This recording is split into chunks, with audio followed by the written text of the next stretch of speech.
Welcome back to the Playdate. I am your host, Susan Petersen. Hi, friends. I'm Mariah Hosea. Hi, Mariah. How are you? So great. How are you? I'm good. I'm actually so excited because Mariah and I are in the studio. We're recording a couple episodes, and we were supposed to talk about something else, but I just asked her if she would tell me one of her birth stories.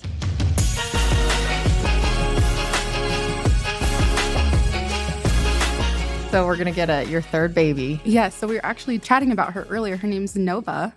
Oh. And she's currently 3 years old. New year, new Nova. Yes. New year, new Nova. She is in the thick of potty training. She's a very stubborn little girl, but we'll get there. But yeah, I'll just hop right into her birth story. So I was pregnant in 2020. Okay. So yeah, 2020 baby. That'll tell you everything right away. Height of the pandemic. When did you have her? Yes. What year? What month? In June. Okay. Yeah. So, oh my gosh, were you so stressed?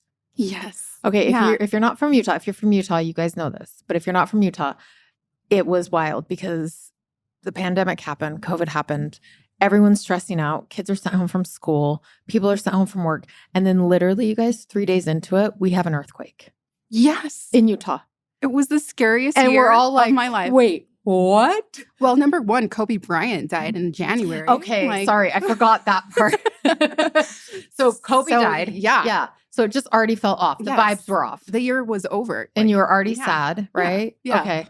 And then COVID happens. So yeah, I'm in the thick of pregnancy. At the time, I was also a foster mom. I had a little 10-year-old girl living with us. Okay. And so, yeah, I was navigating foster mom, being pregnant, having 2 young kids. And it was very difficult on my mental health. So being a foster parent or being home? Just everything, balancing it all. Yeah. Because I wanted to be enough for everyone, for my kids, for my foster daughter. It's for hard everything. to do. Yeah. Yeah. It's hard to do and then the hormones on top of it, being pregnant, I just felt so bad for my husband. But yeah, we got through it. So June comes around and I'm starting to feel contractions and I think it's time. So I actually have to call my parents to come stay with my kids and my foster daughter at our house. Had everything set up. I packed all their clothes, had everything organized because I'm so OCD about that kind of stuff. We get to the hospital. Well, actually, so I go in to be induced. We went to IHOP before because I need fuel.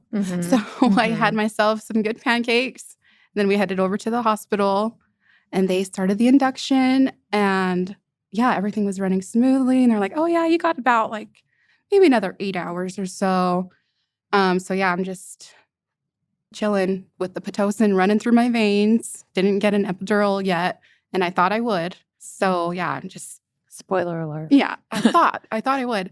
So yeah, we're just biting down and everything's happening all at once and contractions are coming faster and faster. And you'd been at the hospital how long by now?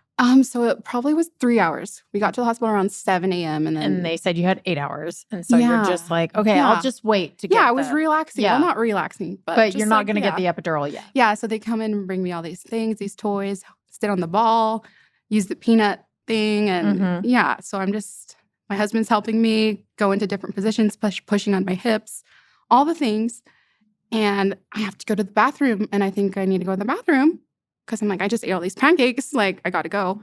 So I go into the bathroom and the nurse is like, are you sure it's the bathroom or is it the baby? I'm like, no, I don't think it's the baby. I would be contracting way worse by now. And then, it was the baby. So wait. Okay. So the nurse let you go to the bathroom? Yeah. She's like, okay. Was she in there with you? No. She was outside. So she was in her room still, which was nice. And then I just kind of freaked out. I'm like, actually, I think I felt the baby's head. And my husband comes over and I just kind of squat and then she's there to catch him. She caught her. So I actually didn't know the gender either, the sex, sorry. So I'm the one that I hobbled to the hospital bed and I'm just like, I'm so sorry, I'm bleeding everywhere. They're like, wait, you did not apologize. Yes, I did. My husband's like, did you really apologize? You're in a hospital. You were wearing white shoes. I was worried about your shoes. Oh my gosh. But yeah. It's his fault for wearing white shoes to a birth. Yeah, everything was just going so fast. So the nurse caught her in the bathroom? In the bathroom, yeah. Oh my gosh. Yeah. And I'm just glad she was very, very calm about it because being a nurse, I would probably freak out oh my gosh, this lady. They've seen everything. Yeah. They've seen everything. So she caught Every nurse has a private camera roll. It's so true. Where they've seen everything. They share it around. Yeah. Okay, so she caught her? So she catches her, and then we head to the bed. They didn't know the sex yet, so she gives her right to me, and I'm like, it's a girl. And we were just so thrilled. And yeah. How was your recovery? Them having the placenta come out, I feel like that was the most painful part, honestly, because I was standing up. So gravity is just going to do its thing. So she just kind of just slipped on out. But when I had to lay down and they had to like get the placenta out, that's when I was like, okay, yeah, this is Did they pull? Painful. They kind of pushed. Yeah, because yeah. So they had to push on me. And it finally came out. And you weren't. And she was my one that just latched right away. So she was just ready to come out. She's like, Mom, I'm here. Oh my gosh. Nova's, we named her Nova because she's a star. She's just so special to us. So okay, why didn't you figure out the gender, or why didn't you find out the gender? So I already had a boy and a girl, and we just wanted to be surprised. Okay. And people are like, you guys are dumb. Like, I actually love that when people don't find out. Yeah. It was a wonderful experience. It makes it so honestly, fun. If you have the opportunity, please do it. It's And then when your last two, did you find out? Yes. Yeah. So it was just my middle that we just were surprised. It's just a good time to connect with your partner. Like, you're just not even worried about what you have to buy. Like, I just bought neutral stuff. All I worried about was my other kids. I didn't really care about what I was buying for the baby. So yeah, it was a great experience. And everyone at the birth is present because you're just like, who knows? Exactly. Yeah. We all had to wear masks, mind you, but behind my mask, I was like, it's a girl. And you were able to have your husband in the... Yeah, my husband was able to be there, which was nice. Yes. I just liked having that privacy, that one-on-one time with him and the baby. Okay. Didn't have visitors in that year or so. So then did you go natural with your other two? No. I almost had a C-section with my fourth. Okay, why? There was trouble with her heartbeat. And so they're like, we might need to do a C-section because she's just not doing so good. When you were in labor? Yeah, when I was in labor. Mm-hmm. And they had her hooked up to the monitor. Yeah. And they were stressing me out. I was like probably the most stressed I've ever been in my life. But she just came finally. Mm-hmm. Yeah. And then with your fifth? With my fifth? You didn't go natural either. I did not. So would you ever go natural again? I would. But I feel like because I didn't prepare for it. Yeah. I just didn't want to do it. Did it feel traumatic? Yeah. No, it didn't. No. Okay. So I hear a lot of times that like the recovery is easier when you go natural. Yes, I will say that. Like I was up in which walking. ways? Because I feel like when you get the epidural, you're just so like, you just feel like you're out of your body. Like my legs just felt so weird. But right when I went home with Nova, I was able to just do everything I was doing before. Of course, like taking it easy still, but walking around was fine. Taking care of my kids, picking them up, it was like doable and bearable. But oh, interesting. Yeah. Okay. That's incredible. This is mean of me, but I kind of wish you would have had a C-section so you could compare all three. That's so true. Yeah. Just kidding. I only had C-sections. Yeah. Oh, really? You have 2 or 3 kids? Two.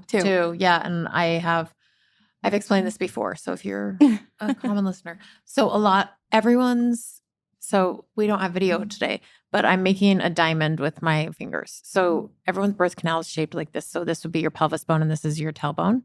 Mariah's nodding along, yes. And some people have like what's called a heart shape. So either their tailbone or their pelvis bone comes in. Yeah. Both of mine come in.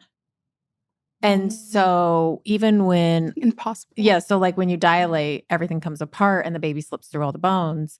But when I dilate, there's no way. Oh, I would have been a woman that probably died in childbirth or would have had to have like both my pelvis and my tailbone broken in order to have a baby. Wow. Like literally ever since I was 18, all of the doctors who have examined me and done a pelvic exam have said, you're going to have C-sections. Literally everyone. Wow. Yeah. So was that helpful to know going into but then I still tried. Like I still was like, well, give it a try. You never know. And I think, I don't know. I was so happy to have healthy babies, like at the end of the day. Yes. And it was never disappointing to me that I had a C-section. Yeah. That's wonderful. It was more other people's reactions to it. Similar probably when people are like, wait, you're not finding out the gender. That's so stupid. Yeah. And then you're like, wait, is it stupid? You like question yourself a little bit. But as far as like me feeling empowered, feeling like, oh my gosh, just did something amazing. Like all of those feelings were still there. And so I didn't feel like I missed out on anything. Yeah. And I will say, I feel like I got a lot more compliments having that birth. And I'm like, well, what's so different? There's no difference. I remember like my mom and even like aunts were like, oh, you're so strong. That is amazing that you did that. I'm like, I'm strong with all 5. I birthed all 5 of my babies just because I did one natural. You know what I mean? Yeah. So I feel like anyone who's giving birth, just always celebrate it. Right. And like it's such a miracle. Back to the feeding. We were talking about feeding in one of our other episodes, and it's like fed is best. Yeah.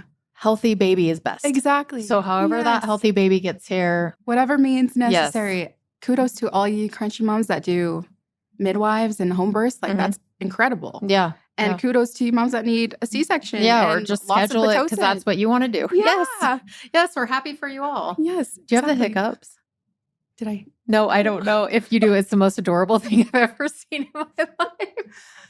Maybe I hiccup. I'm not sure. Oh, anyway. Okay. Well, Mariah, thanks for just sharing your birth story with me. Yeah, thanks for sharing. We're going to get everyone's birth story is what we're going to do. We have all these amazing women helping make the Playdate possible. And I just want to hear everyone's birth story. So thank you. Thank you.